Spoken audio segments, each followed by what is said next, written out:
But it's very easy to sometimes make our faith all about our heads, very cerebral, the words we say, the stuff we learn about. So often we think that church seems to exist around sort of rotas and what we study in home group or what we preach in church or what somebody else says at an event. Often we think the speaking is what it's all about. But actually the Bible says that our words and how we live our lives need to go together. Our words and our works, if you like, need to overlap. We are called to be people who treasure one another. We are called to be people that show loving service to the world. We are called to respond to human dignity.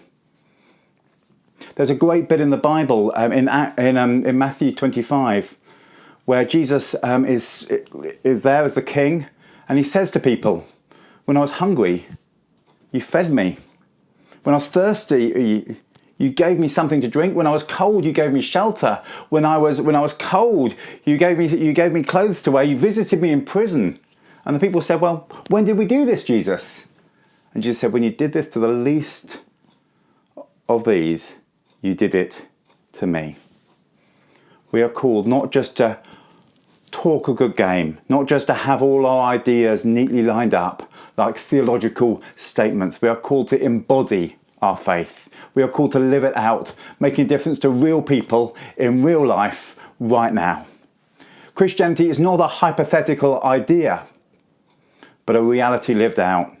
Shane Claiborne talks a lot about the difference between believers, you can believe anything, it's passive, and followers, people who are actively putting it into practice in their everyday life.